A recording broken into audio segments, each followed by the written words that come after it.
Merci à tous. Je crois que cette question d'inclusion financière, d'inclusion numérique est importante.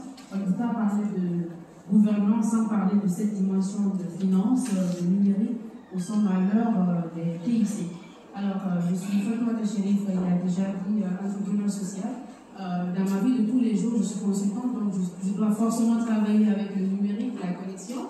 Et dans un pays qui n'est pas suffisamment couvert par la connexion, où on n'a pas de débit illimité, c'est vraiment difficile. Pour être au même diapason que les jeunes du monde entier, on est obligé parfois de renoncer à plein de choses pour se connecter. Je pense qu'aujourd'hui, l'accès au numérique, l'accès à l'Internet est un droit humain.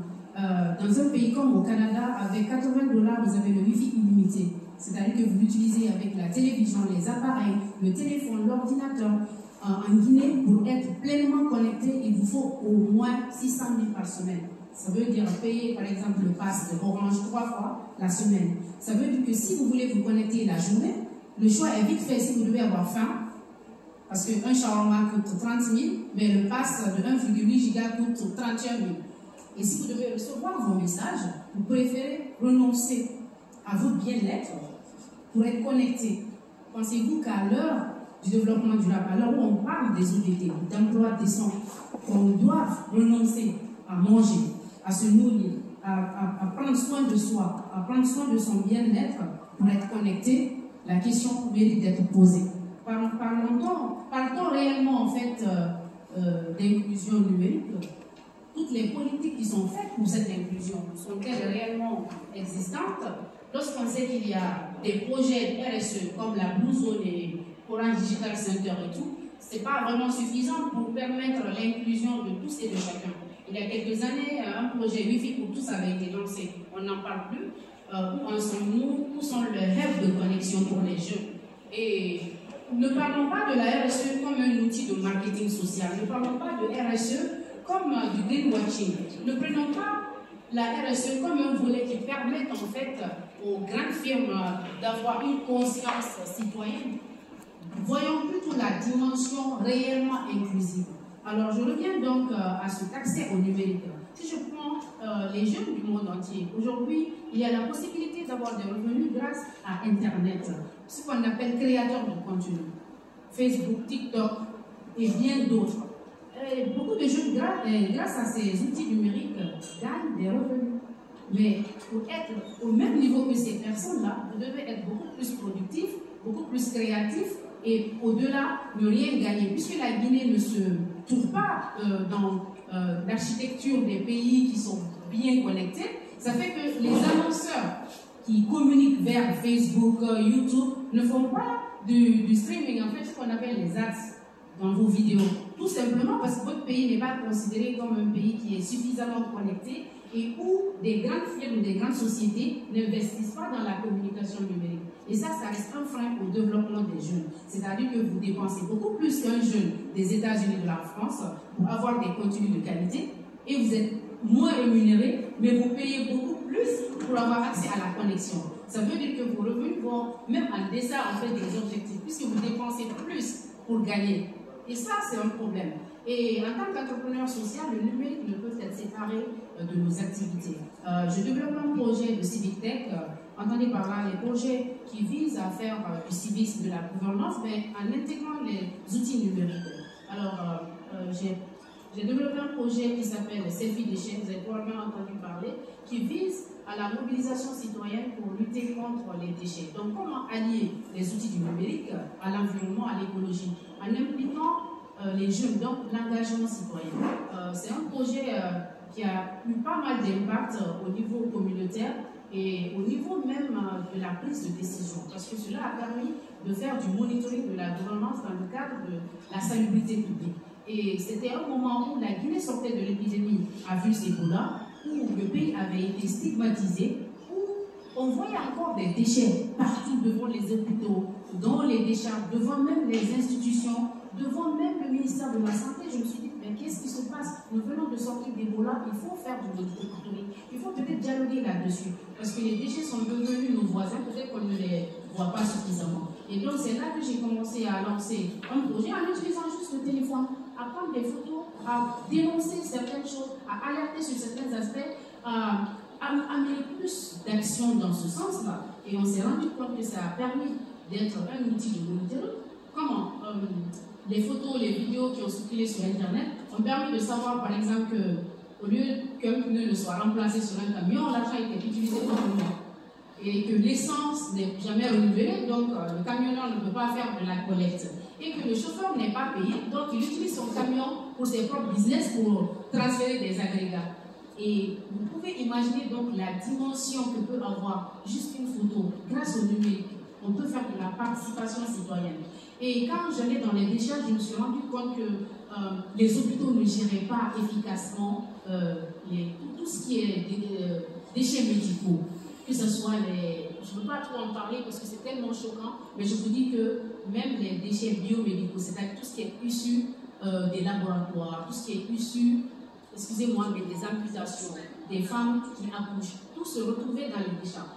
Et vous imaginez un peu, alors que la Guinée, depuis 2002, est appuyée par et la Banque mondiale et l'USAID pour mettre en place ce qu'on appelle des incinérateurs au niveau de ces hôpitaux. Alors, qu'est-ce qui se passe? Si les déchets biomédicaux se retrouvent dans les décharges, c'est que quelque part, qu'est-ce qui n'a pas marché? Et finalement, en faisant des enquêtes, on se rend compte que l'essence qui était allouée à cet incinérateur n'a jamais été achetée, tout simplement parce que le bailleur avait arrêté ce financement. Parce qu'il y a un problème aussi, lorsque les ressources sont allouées pour quelque chose, c'est quand même, ce n'est pas pérenne. À un moment donné, il faut que la structure nationale se l'approprie et crée un budget par rapport à ça. Et donc, l'outil numérique permet aujourd'hui de la transparence, permet de faire du monitoring de la gouvernance, permet aux citoyens d'avoir un regard sur ce qui se passe autour de lui, mais faut-il être connecté? J'ai beau avoir des données, c'est-à-dire des data, faire des recherches et tout, si je n'arrive pas à communiquer dessus, et si je n'arrive pas à faire en sorte que les populations aient accès à cette information, qui souvent est en français, ça devient une limite. Si je prends Orange Money, M. Bangoua disait tout à l'heure qu'il y a au moins 60 000 points de vente. J'imagine le nombre de ménages qui utilisent ces services-là. Et on peut faire de l'inclusion à travers des langues locales. Si je prends par exemple le Nko et le Foufou, ce sont des langues locales, mais qui ont un alphabet. Et ces personnes qui ne sont pas alphabétisées en français comprennent, savent lire, écrire le Nko et en Foufou. Et pourquoi Orange n'intégrerait pas, par exemple, ces langues-là dans les applications Orange Money? Parce qu'aujourd'hui, une personne, pour être suffisamment autonome, devrait pouvoir utiliser son application avec les codes USSD. Moi, ma tante, elle passe toujours par moi pour mettre son code.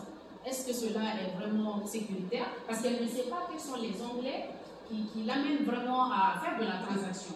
Elle connaît son code, mais elle ne peut pas le mettre d'elle-même. Elle ne sait pas qu'il faut passer, par exemple, de étoile 144 10 pour ne pas faire de la publicité pour y arriver. Et donc, parler d'inclusion numérique, il faut évoluer la dimension, se mettre à la place du citoyen. Parfois, il faut sortir de sa zone de confort, aller vers ses communautés, évaluer leurs besoins et peut-être adapter les outils existants. Le problème de la finance, qu'elle soit inclusive, durable, ou en tout cas la finance qui existe, la finance traditionnelle, c'est qu'elle n'est pas adaptée aux besoins réels des communautés. Ce sont des services qu'on propose aux populations. Alors qu'on devait faire du design thinking, aller vers les populations, récolter leurs besoins, les outils dont ils ont besoin et leur savoir pour adapter les outils. Je me demande si à Orange, cette étude préalable a été faite. On a juste adapté un modèle de mobile money à la Guinée. Mais il faut peut-être faire la démarche inverse. Aller vers les outils existants, les communautés, évaluer les besoins, les manières d'interagir des communautés et ensuite proposer des services digitaux. Parce que la finance inclusive, elle existe déjà. Depuis des belles lurettes, nos grands-mères se sont toujours débrouillées dans leurs projets informels. Elles n'ont jamais eu besoin de microfinance ou en tout cas de banque ou assurance. Elles ont bien géré leur monnaie. Et donc, il faut trouver des moyens pour s'adapter. Et au-delà, l'inclusion financière, c'est aussi comment donner de la valeur monétaire aux produits existants. Et là, je vais vous parler d'un projet qui est tiré justement de l'expérience de service déchets sur le terrain. Avec nos visites dans les décharges, nous avons remarqué que des élèves chômaient de l'école juste pour aller recycler. Nous nous sommes dit que ça reste un problème. L'UNICEF est là, le ministère des Affaires sociales est là, on parle toujours du droit des enfants, mais est-ce qu'on est allé sur le terrain pour voir réellement ce qui se passe? Dans cette décharge, les enfants peuvent être violés. violentés, il peut y avoir des meurtres, parce que les enfants travaillent dans ces décharges jusqu'à 19 h. Et je vous assure, il faut être sur le terrain pour savoir ce qui s'y passe. C'est un monde à part. Et c'est de là qu'est née alors cette initiative de mettre en place un modèle économique sain, adaptable, qui permette de transformer par exemple ces objets recyclés en valeur monétaire.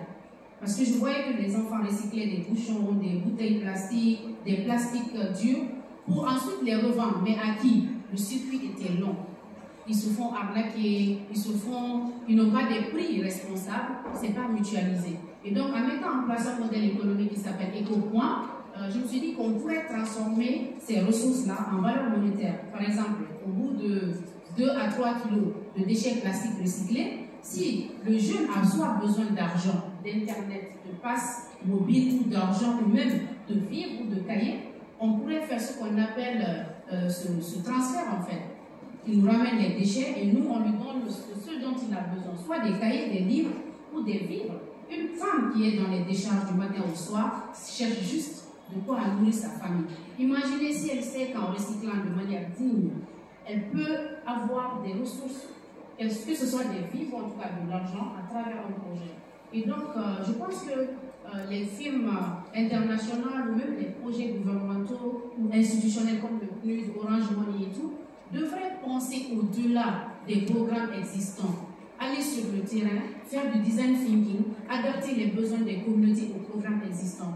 En Guinée, d'extraordinaires choses se font. Mais en écoutant les populations, on se rend compte qu'on peut leur proposer beaucoup plus que ce qu'on le fait déjà.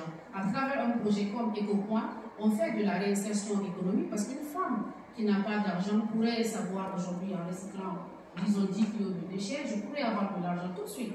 Et nous, par jour, on pourrait par exemple employer plein de jeunes et les payer au jour. Vous imaginez le nombre d'emplois qu'on pourrait créer, sans passer par les circuits formels de création d'emplois, ça c'est de l'emploi direct. Et donc, au-delà des mots, il faut repenser l'économie, il faut repenser la finance, il faut repenser nos actions, les aligner avec les besoins du terrain, les adapter aux besoins des communautés et surtout être à l'écoute des cibles. Parce que généralement, on fait le contraire, nous faisons nos programmes et ensuite nous les déployons. Alors qu'on devrait adapter nos projets aux cibles. Et cela, je crois que c'est un appel lancé à tout le monde, que ce soit les politiques, que ce soit les institutions, que ce soit les entreprises aujourd'hui qui ont une certaine dimension dans notre pays.